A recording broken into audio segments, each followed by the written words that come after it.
Friends, welcome back to this channel. दोस्तों, इस video में हम लोग बात करेंगे सुज़लोन एनर्जी लिमिटेड के लिए। लेकिन अपनी बातचीत को शुरू करें उससे पहले आपसे दो रिक्वेस्ट करना चाहूँगा। पहली रिक्वेस्ट कि अगर आप डीमेट अकाउंट या ट्रेडिंग अकाउंट ओपन कराना चाहते हैं तो डिस्क्रिप्शन बॉक्स में एक लिंक आपके लिए दिया गया है, आप देख सकते हैं। दूसरी रिक्वेस्ट ये है कि अगर आप इस चैनल को फर्स्ट टाइम देख रहे हैं तो सब्सक्राइब करके बेल आइकन को ज़रूर से हिट कर लीजिए ताकि आपको किसी भी वीडियो की नोटिफिकेशन मिस ना हो। दोस्तों, सुज़लोन एनर्जी लिमिटेड के अंदर लास्ट ट्रेडिंग सेशन में क्या हुआ जल्दी से एक बार देख लेते हैं। देखिए 7.60 की ओपन प्राइस थी और वहां से 7.65 का हाई बनाया और 7.25 का लो। एनएससी के ऊपर टोटल वॉल्यूम ट्रेड किया था 27.1 मिलियन शेयर्स, जहां पे 53.72% की डिलीवरी। बीएससी के ऊपर 64 लाख यानी 6.4 मिलियन शेयर्स ट्रेड किए गए, जहां 56.65% की डिलीवरी है। 7.35 के ऊपर यहाँ क्लोजिंग दिया। मार्केट कैप है 6,510.56 करोड़ रुपए। अब दोस्तों, एक क्वेश्चन उठता है दिमाग में कि ये गिरावट क्यों हुई। देखिए, यहाँ पे गिरावट होती नहीं, लेकिन एक कारण है, सिंगल कारण है जिसकी वजह से मार्केट में लोगों ने पैनिक क्रिएट किया और पैनिक के चलते इसमें बिकवाली हमें देखने को मिली थी। अदरवाइज़ ये मेंटेन करके ऊपर रह सकता था या ऊपर भी भाग सकता था। देखिए वो खबर कौन है, आपको अंदाज़ा लग ही गया होगा। Vodafone idea. वोडाफोन आइडिया आपको बहुत अच्छे से पता है, एडजस्टेड ग्रॉस रेवेन्यू से जुड़ी हुई एक अपडेट आनी थी सुप्रीम कोर्ट से, और ये अपडेट सुप्रीम कोर्ट से इस कंपनी के फेवर में नहीं आई, इसके अगेंस्ट आए, जिसके चलते लोगों ने मार्केट में पैनिक क्रिएट किया। वोडा आइडिया के अंदर लोगों ने पैनिक क्रिएट किया और जिसकी वजह से बिकवाली हुई। 7.90 का लो बनाया स्टॉक ने, हालांकि कवर करके 8.40 के ऊपर क्लोजिंग भी दिया था। तो उसी का असर है इसमें भी कहीं न कहीं बिकवाली का। अदरवाइज़ ये लेवल अपने लेवल को मेंटेन कर सकता था।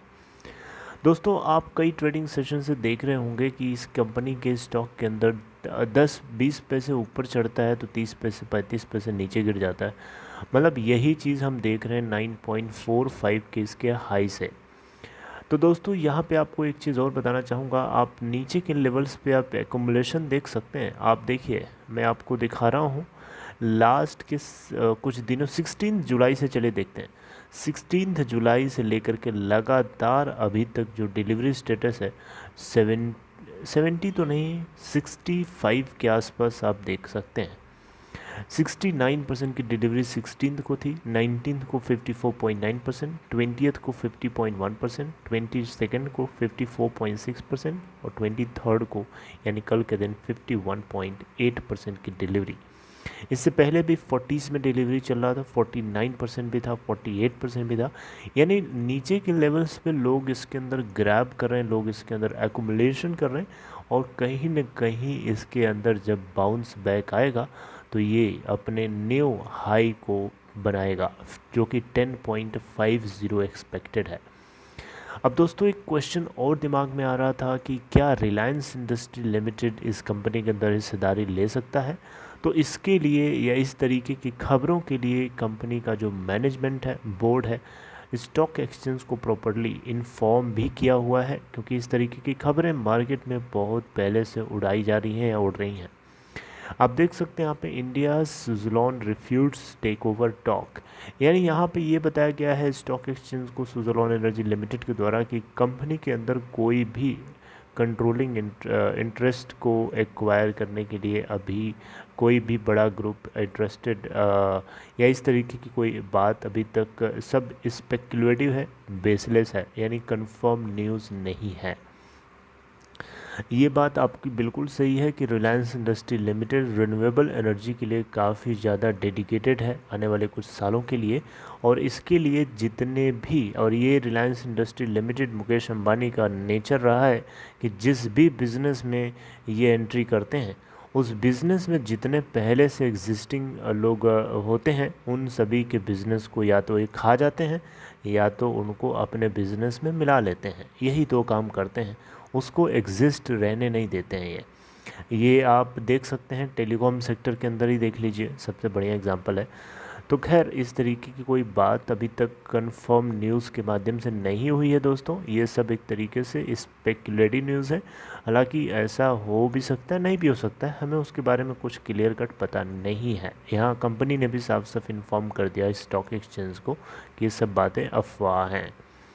ओके, तो दोस्तों रही बात सुज़लॉन एनर्जी लिमिटेड के स्टॉक को लेकर के, तो देखिए दोस्तों, इन्होंने थर्ड रीस्ट्रक्चरिंग करी है अपने डेट को लेकर के, और थर्ड रीस्ट्रक्चरिंग के बाद थर्ड रीस्ट्रक्चरिंग इस उम्मीद के साथ करी थी कंपनी ने कि ये अपने ऑपरेशंस को अच्छे से फिर से प्रॉफिटेबल बनाने की कोशिश करेगी, उसको अच्छे से चलाएगी। लेकिन कंपनी को ये नहीं पता था कि कोरोना वायरस से जुड़े हुए पैंडमिक भी आने वाला है। 2019 में इनकी थर्ड रीस्ट्रक्चरिंग हुई थी डेट को लेकर के, और उसके बाद 2020 में ये सक्सेसफुली अपने ऑपरेशंस के जरिए प्रॉफिट जनरेट करते, उससे पहले कोरोना वायरस आ गया। तो कोरोना वायरस की वजह से, सीवियर वेव की वजह से, दो वेव की वजह से इनके बिजनेस में डिसरप्शन हुआ, जिसके चलते बहुत ही बुरे दौर से मैनेजमेंट गुजर रहा है, कंपनी गुजर रही है। राइट, तो ये इनका पहला साल है ऑपरेशन का, और 2020 तो ऐसे ही चला गया। 2021 में ये ऑपरेशन थोड़े थोड़े स्टार्ट करे हैं। तो दोस्तों धीरे धीरे सिचुएशन इम्प्रूव होगी, क्योंकि 2020 में अगर कोरोना वायरस ना आता तो शायद हमें कुछ पॉजिटिव होता हुआ देखने को मिलता, क्योंकि कंपनी का मैनेजमेंट थर्ड टाइम रिस्ट्रक्चरिंग कर चुका है अपने डेट के लिए, और भगवान न करे कि इसको फोर्थ टाइम की ज़रूरत पड़े, क्योंकि बैंक्स भी पक जाएंगे अगर ऐसा होता है। तो ऐसे होने की नौबत ना आए तो ज़्यादा सही है। राइट, तो दोस्तों जो कुछ भी इसको ऑर्डर बुक मिलता है, इसकी ऑर्डर बुक के अंदर जो कुछ भी प्रोजेक्ट्स आते हैं, उन सभी को एग्जीक्यूट करने को लेकर के कंपनी प्रॉपर्ली डिस्क्लोज नहीं करती है। इस तरीके की बातें भी इन्वेस्टर्स आपस में शेयर करते हैं, एक दूसरे से बातचीत करते हैं। तो ये भी कहीं ना कहीं एक बहुत ही बड़ा इशू है, एक बहुत ही बड़ा कंसीलिंग पॉइंट है, क्योंकि इन्वेस्टर्स को पता होना चाहिए कि मैनेजमेंट किस तरीके से क्या कर रहा है, और मैनेजमेंट को जो प्रोजेक्ट मिल रहा है उसको एग्जीक्यूट कर पा रहा है, नहीं कर पा रहा है, फंड है या नहीं है, लिक्विडिटी क्रंच नहीं है या है। ये सारी बातें जो है कंपनी का मैनेजमेंट प्रॉपरली डिस्क्लोज ना करता, नहीं करने की वजह से काफ़ी इन्वेस्टर्स इसके ऊपर भी डाउट क्रिएट करते हैं, क्वेश्चन मार्क क्रिएट करते हैं। दोस्तों Q1 के रिज़ल्ट के आ जाने के बाद ये कुछ चीज़ें जो है थोड़ी बहुत क्लियर ज़रूर हो जाएंगी। ऑपरेटिंग प्रॉफिट क्या आ रहा है इनका, बॉटम लाइन क्या है, टॉप लाइन क्या है, EBITDA क्या है, ये सारी चीज़ें पता चलेंगी। तो इससे हमें कंपनी के ऑपरेटिंग प्रॉफिट से थोड़ा सा अंदाज़ा लगेगा कि हाँ कंपनी प्रॉफिट जनरेट कर रही है कि नहीं कर रही है, क्योंकि डेट सर्विस करना और प्रॉफिट जनरेट करना दोनों, इसके लिए डेट सर्विस करना ज़रूरी इसलिए क्योंकि डेट नहीं सर्विस करेंगे तो डेट बढ़ेगा, तो फिर इनके लिए दिक्कत है। राइट, और डेट सर्विस करने के लिए डेफिनेटली इनको प्रॉफिट्स जनरेट ज़्यादा करना पड़ेगा, उसके लिए लिक्विडिटी क्रंच को हटाना ही पड़ेगा, जिसके लिए फ़ंड मार्केट से या तो उठाएं या तो हिस्सेदारी बेच के उठाएं, चाहे जैसे भी करना है करें, लेकिन करें, ये ज़रूरी है। राइट, तो दोस्तों होपफुल रहिए, पॉजिटिव रहिए, आने वाले टाइम में इसमें भी टर्न अराउंड सिचुएशन हमें देखने को मिलेगी होपफुली। अभी इसके अंदर लास्ट के कई ट्रेडिंग सेशन से हम लोग डाउन ट्रेंड जरूर देख रहे हैं, बट होपफुली ये डाउन ट्रेंड अप ट्रेंड में बदल सकता है। इसके लिए be prepare for this. Take care friends, good bye.